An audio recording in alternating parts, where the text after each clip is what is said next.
Hey guys, Matt from Surf City TCG here. A little bit of a different video for you today. I've got a couple requests on like how the heck do you shuffle a double-sleeved commander deck? And as someone who's relatively new to Commander, been playing a couple of years now, but like compared to the 30 plus years I've been playing Magic, this is a new experience for me too. And it's something that I needed to figure out right away because I double sleeve almost all my decks and like it's just I mean, you can pile shuffle, you can do half and half, like those things work, but like I just needed a better solution, especially with the number of fetch lands I play and the number of times I need to shuffle in any given game. I just needed a better way. So I wanted to start off by just like kind of comparing visually the size. This is a single sleeve deck that I have in fairly new sleeves. These are Dragon Shield art sleeves, and so are these. So I just have my trusty ruler here. I'm gonna just eyeball this and say, okay, it's like this single sleeve deck is about a little under, but let's call it about 2.5 inches.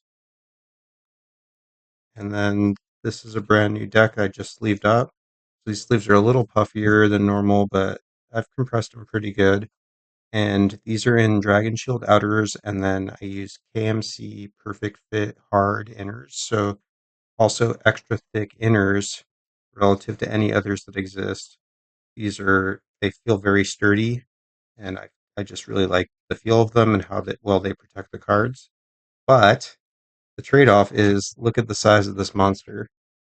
Um, I'm gonna just push this a little bit to get it kind of the same as those. But we can see, you know, close. Even if I get it compressed down, it's still about almost an inch thicker than the single sleeved. And we can do the side by side here. So like if you're having a hard time with single sleeve, like God help you if you try to shuffle this, your cards are just going to be flying all over the place, right? Well, what I've discovered, there are a lot of different ways to do it, but the way I figured out that works really well, and it does take practice. I'm not telling you you're going to be able to like get this on your first try. Is split the deck in half, just get it as close as you can. Usually, I'll just line it up like that. It doesn't have to be perfect, but like when you're practicing, if you want to get it perfect, that can help. And I think the big key to this is that you keep the cards loose. Um, if you think about what we're trying to do here, it's get them so that none of the sides are like smashing into each other, but so that they're like weaving in very nicely. And that's easier said than done, right? Because there's 100 cards here, and they're all pretty tight relative to the space we have. I think I have fairly medium-sized hands, and not too big, not too small. I'll put the card here on my hand for scale. So like the bottom of the card kind of lines up with like the very top of my palm here, or like the size of my fingers.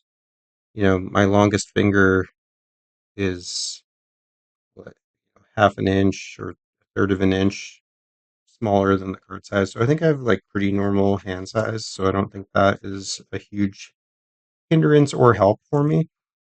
But what we're trying to do is just get everything pushed together really nicely. So like you don't want to hear anything clicking or cracking or scratching, and having nice sleeves and new sleeves is helpful with this, but even with old and crappy sleeves, you can still pull this off. I was having a conversation with someone about sleeve splitting, and I never split sleeves. I use Dragon Shield pretty much until I get the feeling where they're so dirty or icky that like I just can't deal with it anymore, but I never split them.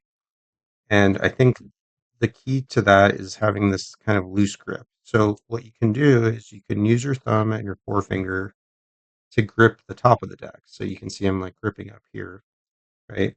And what that'll do is it like leaves the bottom a little bit looser, just to kind of like give you that wiggle room that you need to get these to. And you want to have this little angle. So like you'll notice I'm kind of tilting either side a little bit up like this, just so I can get this entry.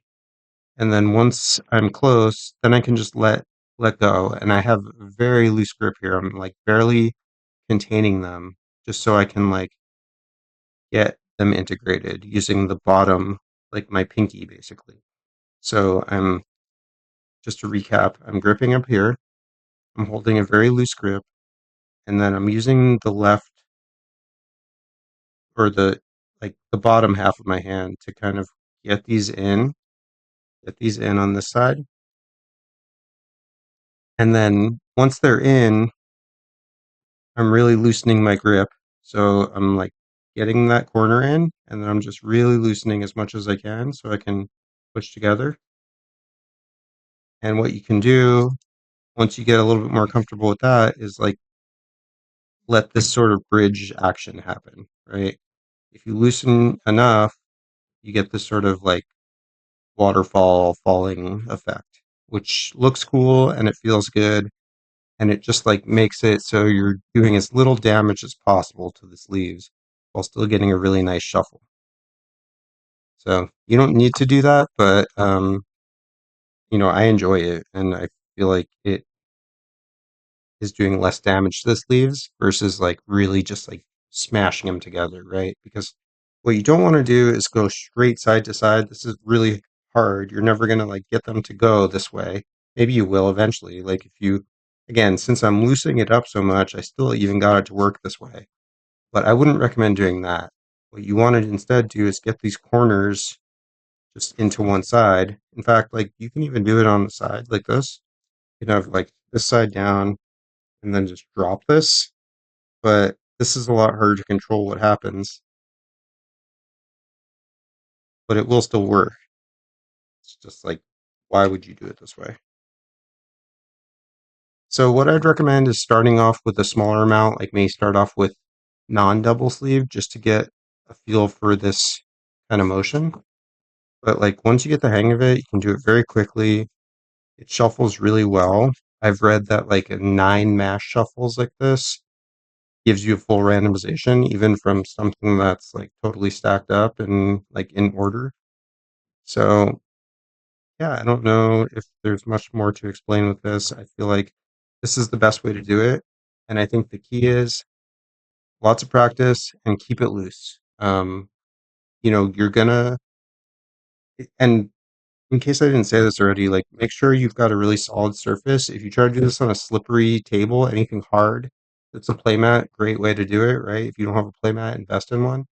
If you try to do this on a slippery table like wood or any sort of hard surface, it's so much harder and it's more damaging to the sleeves. So get both halves flat down like this. If you're right-handed, I'm taking my right hand and I'm using that to enter here on the left. And then once I feel that has gone in, then I totally loosen up and I just use the bottom of my hands, so like around more of my pinkies, kind of smush these together and then start over. Grab half, push it in. You can like push up a little bit to get this sort of bridge effect like this. But that's it. Hopefully this helps. It did take me lots of practice to get this down, but I think once you do, it's really worth it because my sleeves last a lot longer this way. I get really good shuffles, and I feel like it's just been a big quality of life improvement for my Magic playing. So hope that was helpful for you. If there's something that I can add or clarify, please let me know in the comments. And if you haven't already, please like this video, subscribe to my channel, and thanks for watching. Matt from Surf City TCG signing off.